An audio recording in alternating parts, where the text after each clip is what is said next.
As you recall, in the days of segregation, when there are a lot of places, a lot of cities where they were filled with racism and they didn't want black people living in their neighborhoods, they would do things to drive them out of the land, things in the physical realm. Sometimes they would burn crosses on their lawns, and they would come up against these people. They would throw things and vandalize their property, vandalize their break out all their windows, destroy their cars and vehicles, and they would do things to try and taunt them and get them out of the land. They would run around with, the Ku Klux Klan would have sheets over their heads, and they would terrorize these people because they wanted them out of their neighborhoods. They felt that they were their neighborhoods. They did what they could to come up against them, to try and cause them to leave the neighborhood because they did not want them to live there. And so, as you know, see, Satan is the same. He doesn't change. He acts the same, and all this hatred and violence was induced by Satan. But he always comes with more clever ways. His ways do not change. He just finds new, improved methods to orchestrate his tactics, to carry out his plans and deeds. Just as you know, back in the day, when people used stones and nails to write, they would have a nail that they would inscribe onto stone. That's how they wrote. They put inscriptions into the stones, and then they graduated to using the feather, a quill, what was called a quill. They would use a feather and dip it into an inkwell and write that way. Then they graduated to being able to use actual pens and paper to write. And then we went away from the snail mail. As you know, we came forth with a typewriter. We had typewriters. We would type up letters using a typewriter. And then we graduated and went on to computers and electronic and email. So just as technology has improved, the same way that the tactics that the enemy has used has improved. So I told you all along a while ago when I first moved into these apartments where I'm at now, I told you they did not want me here. The enemy did not want me here because God was using me in the city, in the neighborhood, to bring his people out of bondage.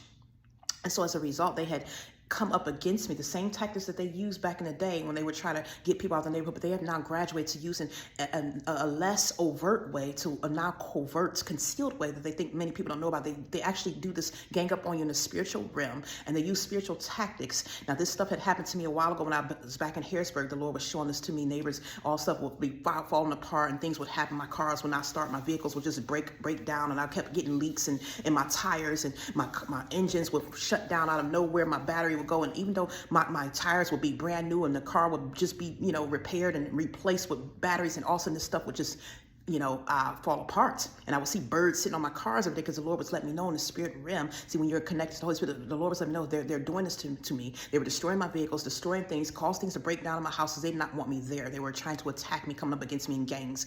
And so this behavior has continued. So as I moved here in this place, they did not want me here. And so all kinds of things were happening. Last year, around this time of October, my heat was not working.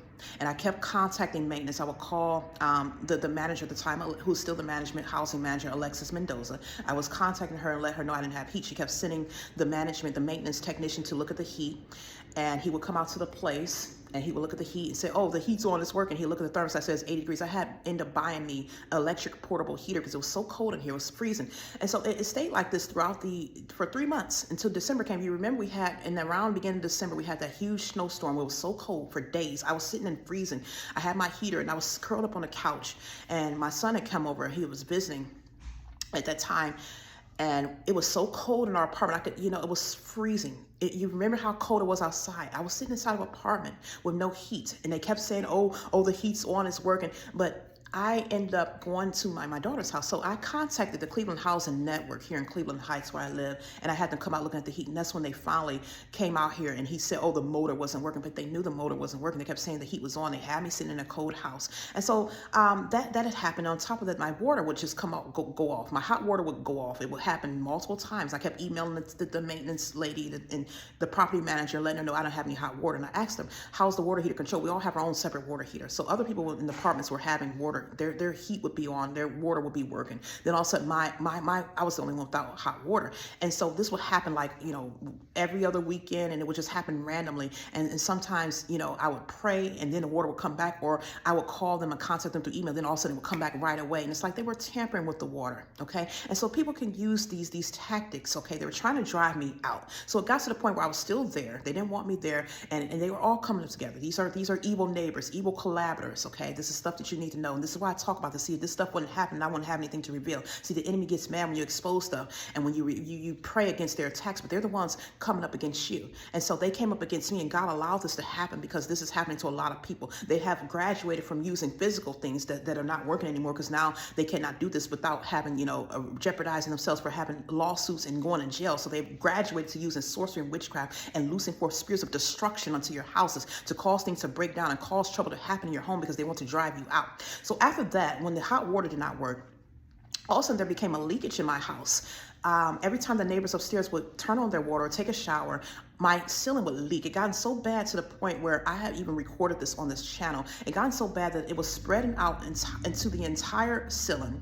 And every time they would take a shower, their water would leak into my bathtub. And I was cleaning this stuff up. The ceiling was breaking up in pieces. It would just fall off in chunks into my tub. I kept letting the property manager know she would never fix it. They'd come out, the technician would just look at it, and they would do nothing. They didn't care. And so it got to the point where the urine, it was backing up so much there was urine coming out to the ceiling. I had to wipe and clean this stuff up because the urine from my neighbors was just like droplets of urine all in the ceiling. It was just so messy, and so much mold had spread it out. And I contacted Section 8 because I was living through Section 8 housing.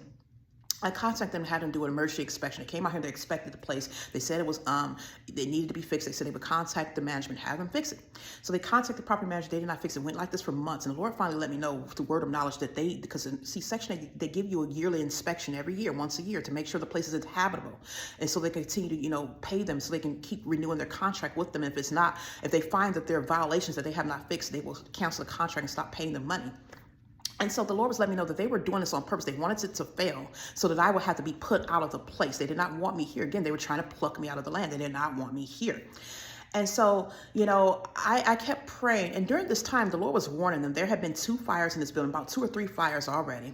There had been a storm before I left, because I left this grounds, eventually went to Florida. But before I left, there had been a flooding, there had been a tornado, there had been storms where power outages were out, and God was talking to the inhabitants of the city. And so let me go back. Now, I kept letting them know. I kept emailing her. I says, inspection is coming up. This stuff is not fixed. They did not fix it. They did not care because they thought their agenda was to have me out here with no place to stay, nowhere to go, and that they would get the place fixed up once I was, once the contract was canceled and I had to move. They would hurry up and quickly fix the place up and get somebody else in here because they did not want me in this place, did not want me in the city. And so it actually backfired on them. Section 8 did end up canceling their contract and told me I had to look for a new place to live. But I was praying at the same time because I had nowhere to go. They were blocking up everything.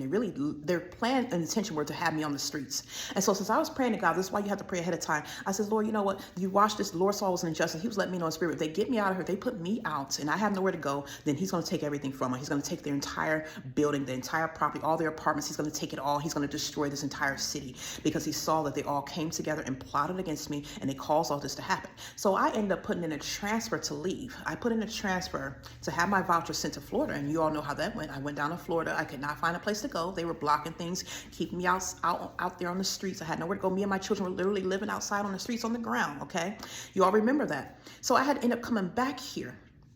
I came back here, they kept the place open, and they have been getting rent from me. They have not been getting Section 8 rent all this time. They've only been getting my portion of rent, which is $40, okay? Because I have not been able to work, so they go by income. So when you block people up, when you cause things, see, God said you're going to lay in your own bed, and the messages you created, you're going to lie in it. You're going to deal with your own mess. It's like when you fight up against an entire group of people and destroy them and put them in bondage, and you keep them to the point where they cannot thrive and take care of themselves, then you wear the burden. You get mad because you have the burden now to deal with it, but you created this. And so God is knowing that you're accountable. He's going to hold you accountable. I said that before in another video. When you cause a problem, so you cause problems for people and you think that they're supposed to deal with it, but God is getting out to the point when we start praying, he's going to make you responsible for your own problems. So as I moved back into this place, I've been in here since September. Towards the end of September, I came back here.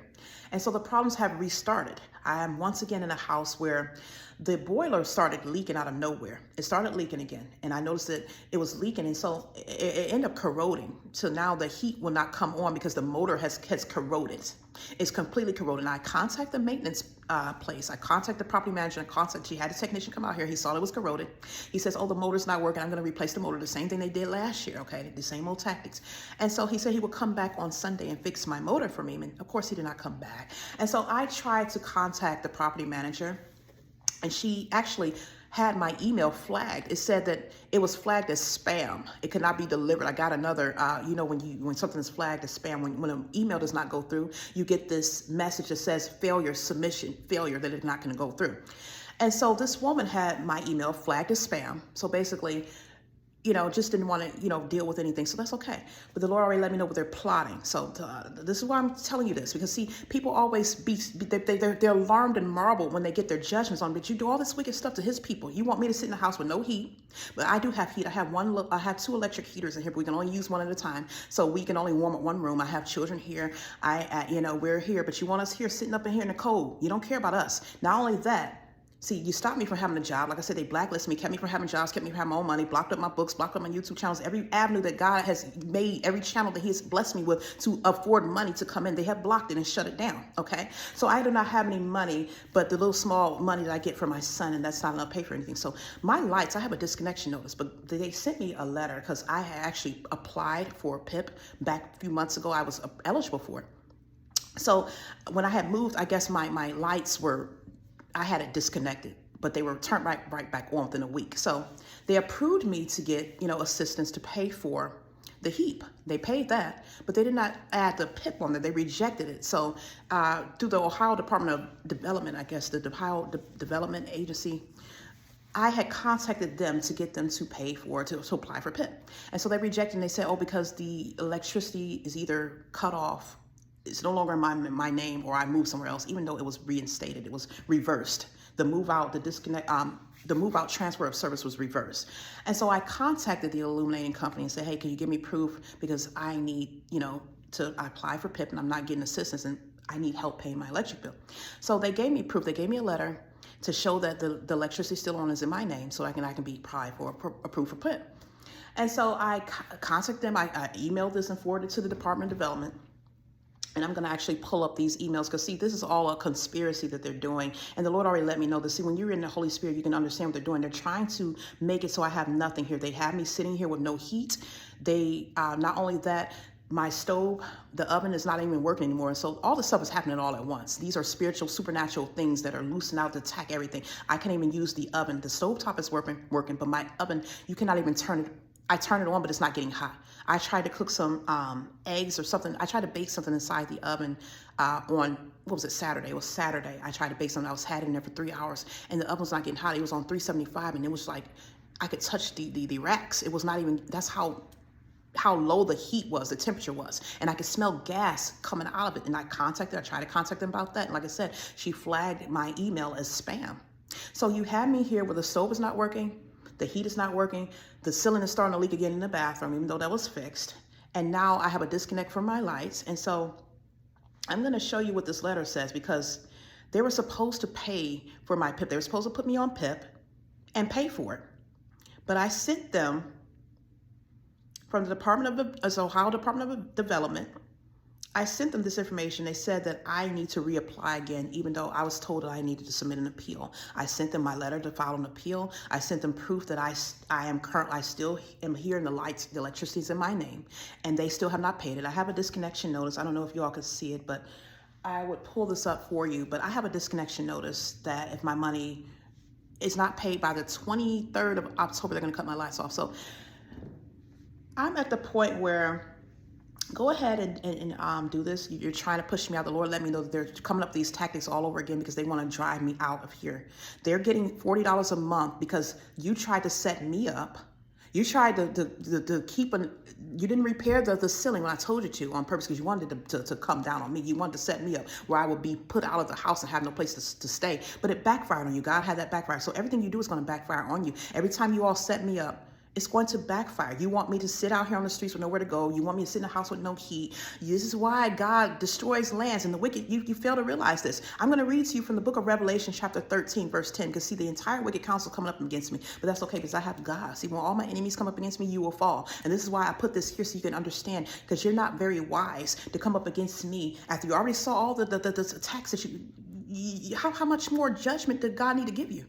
before you understand and realize that you can't fight God. That when you're fighting me, his anointed vessel, he's going to come up against you. When you're doing evil to me and have me and my children sitting in this bondage and you're oppressing God's people, do you not understand that he's going to get back on you? This is why so much calamity is happening now, because you're paying for what you have done, what your ancestors have done, and what you continue to do, and you still have not repented, and you want to keep fighting against his people. It says here, and according to Revelation chapter 13, verse 10, it says, he that leadeth into captivity shall go into captivity. He that killeth with the sword must be killed with the sword. Here is the patience and faith of the saints. And it also says, for those that are for famine, you shall have famine. You are for death, you shall have death. It says that he's going to reward you according to your works. Everything you have done, you're going to reap what you have sown. So this is why you don't understand it. Right before I left the grounds of Ohio, they had 3 fires here in this building where I live. The entire city, God was talking already. This entire city, there was a flood and tornado. That has never been here in this place. But you still want to keep coming up against me and fighting me. And you still want to keep fighting and keeping his people in the bondage. And you still fail to realize that this is why God is bringing forth judgment. This is why he's destroying everything, because this is the kind of evil stuff you do. But you want to keep it shut up and hush. But this is why I expose everything so you can understand. This is why God is judging. So they have me sitting here right now. Yes, you have me sitting here in the house with no heat. I have a portable heater that I have to use, and I only put one on at a time, even though me and my children are here. You want to sit us here with no heat. You want to sit us here where we can't cook our food. You want us here where we can now have hot water, whatever you want to do. That's okay, because it's going to come back on you. You want to have us sitting in the light. Guess what? You're going to be in the dark. You're going to have a blackout. You want to keep us from having food and money and not being able to take care of our kids and feed our families. You're going to have the famine. This is why God is bringing all this stuff. And then people realize, what happened? What happened when judgment comes on you? You will say, what happened? God saved me. God ain't going to save you. You know why he ain't going to save you? Because you're going to be met with the same measure of judgment that you have put out. You did not have any type of remorse and empathy for those people who had to take care of their families. When you kept them in bondage, you kept on coming up against his anointed servants, kept destroying them, doing evil to them. But you want somebody to come and save you and your children. You think God going to save your family when you cry after what you have done to his people? No, he is not. And this is why. I already had a dream that everything was around me where I'm at right now, where they kept me, because I was supposed to be gone, but they kept me here. But I had a dream.